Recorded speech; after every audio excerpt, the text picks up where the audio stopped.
Today we're going to go on to the next section of Master Kuo Lien Ying's rare saber form, section 5. In section 5, we're going to learn some really neat new moves.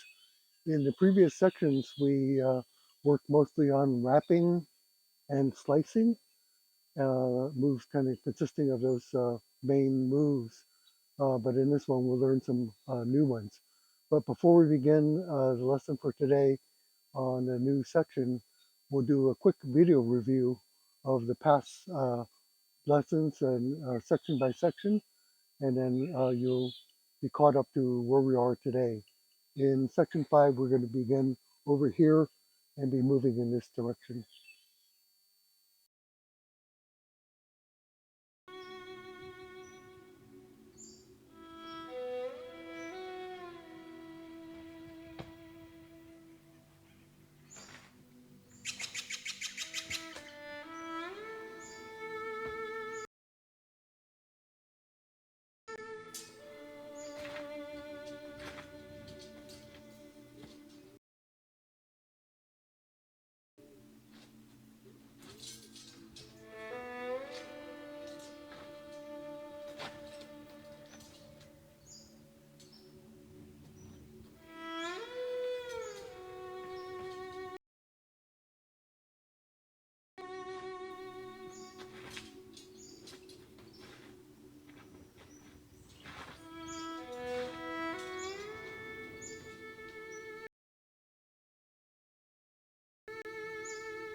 So we'll start from the cat on guard stance in this direction here, and we're just going to go a couple of steps at a time.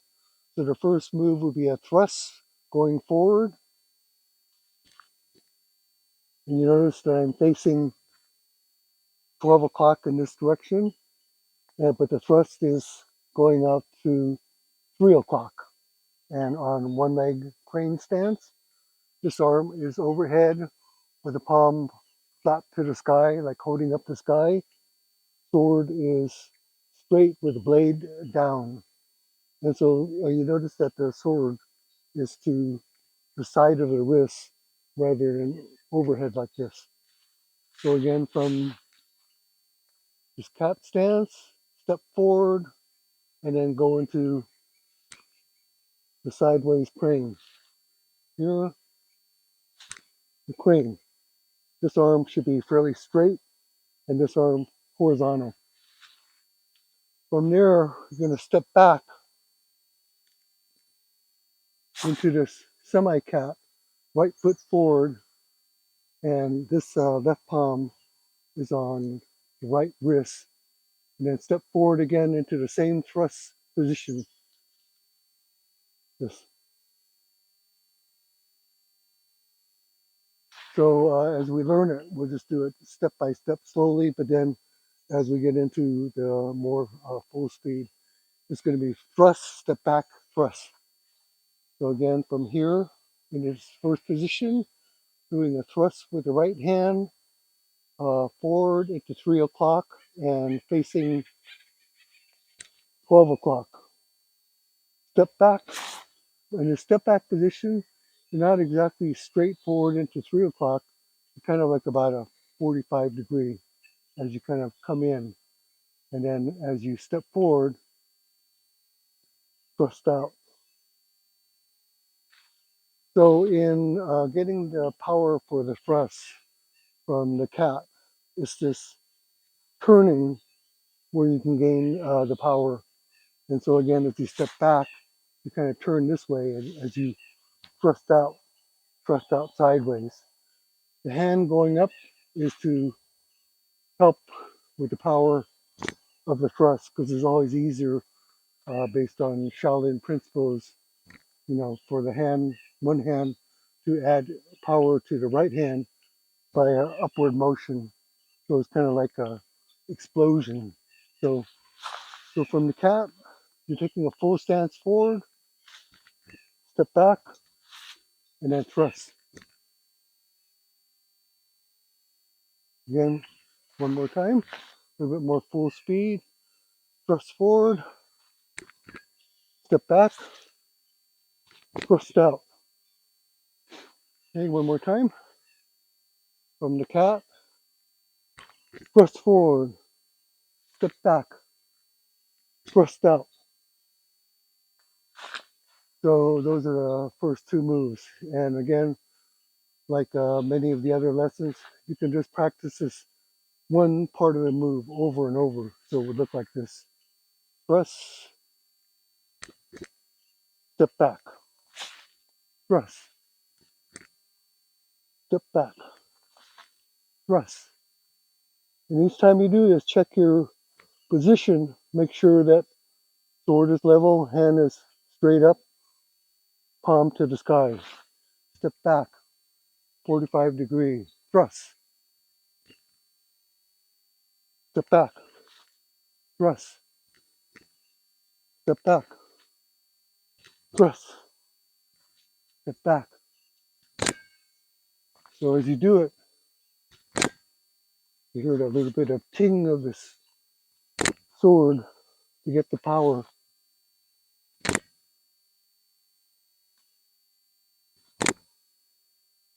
That's why on a lot of the wushu swords, the blade is kind of flimsy. So as you thrust out, the blade will kind of wiggle and snap. On this being a more traditional saber, it doesn't have that tendency, but you get a little bit of ring. The guard eventually works loose and you get a little bit of ring from the guard. So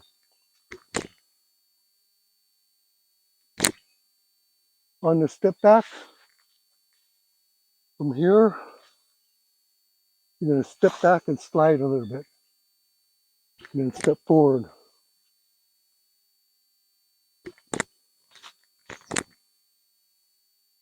So that's more how the food speed is. It's like thrust, step back, thrust, and then kind of hold. From here,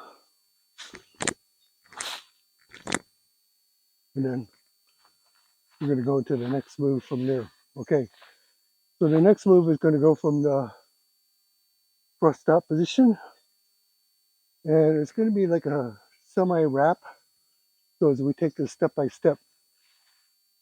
So the thrust, the step back, second thrust. From here, you're going to kind of do the leg block, like in a lot of the unwrapping. So from here, you just turn and do the block in front of the knee. Then you're going to wrap, and then sort of like this, but this hand will go forward. But just to practice it, you could do it like this. So we're going to do it. Let's go for the full thrust, step back, thrust, and then just practice the sweep, slice, and up. But you can actually lower it down, as you'll see. So practice like this, just to get that initial feel of the movement.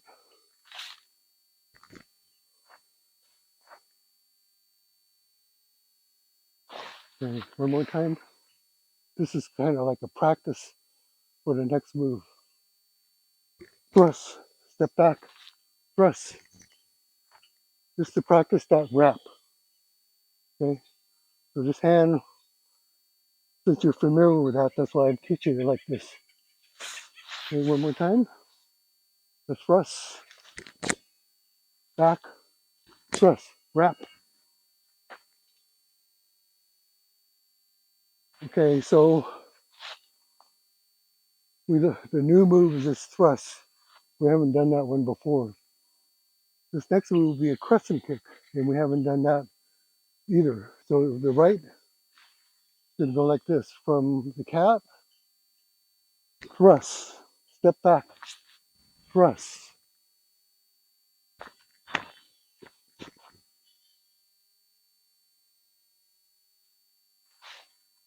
Let me do it in this direction so you can also see the thrust from this side as well.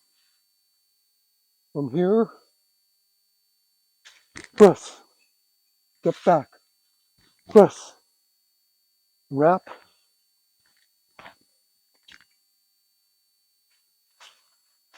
Okay, so back to the actual direction. So thrust, step back, press, wrap. So as you slice is where you get the energy for the kick, like that. So as you're in this position here, as you're slicing, this right foot is going to circle around, and your left hand, as you're doing the slice, will come over the sword to meet the foot, this leg coming in, like that. So again, from the thrust, the wrap, crescent kick. Okay? The thrust, the wrap, crescent kick.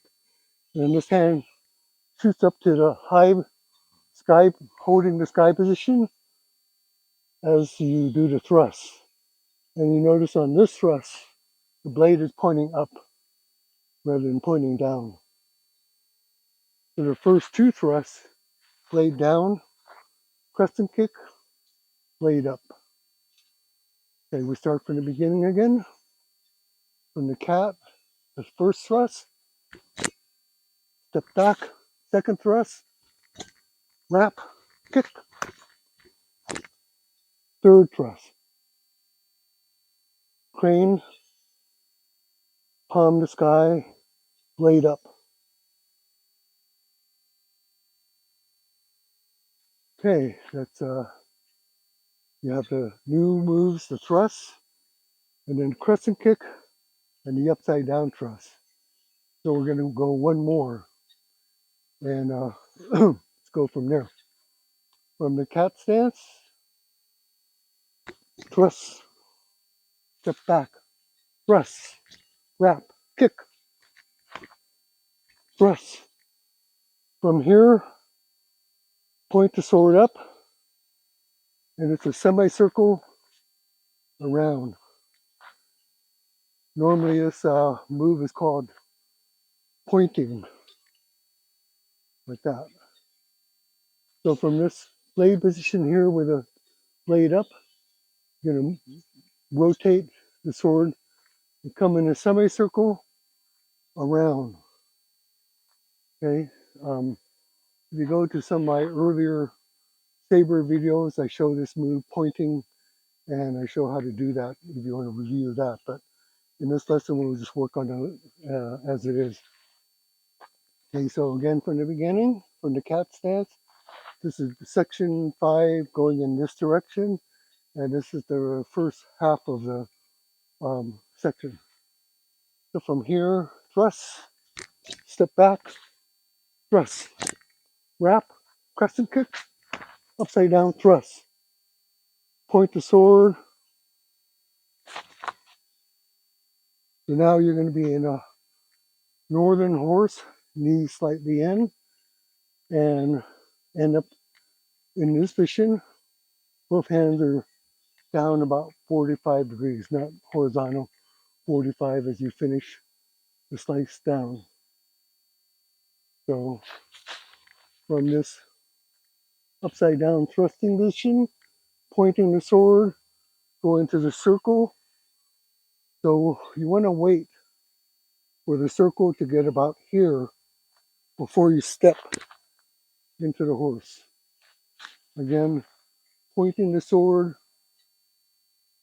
So as you're pointing the sword on this part of the semicircle, the blade is up.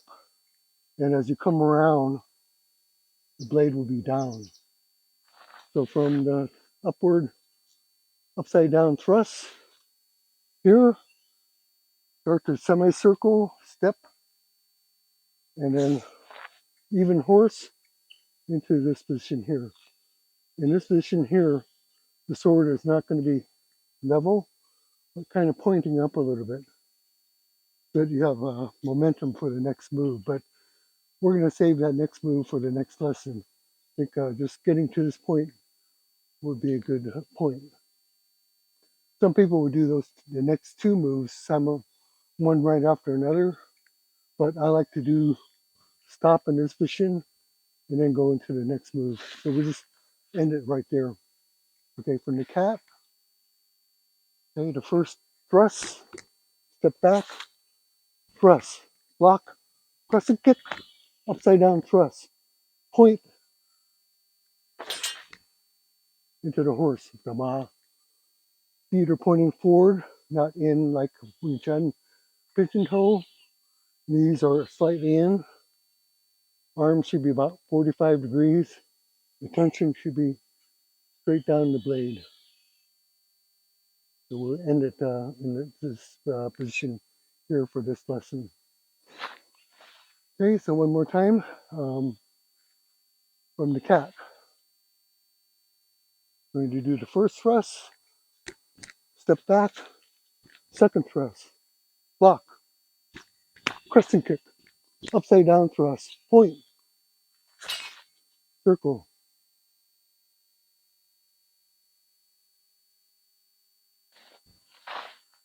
Okay, that'll be it for this lesson. I think that's enough to work on.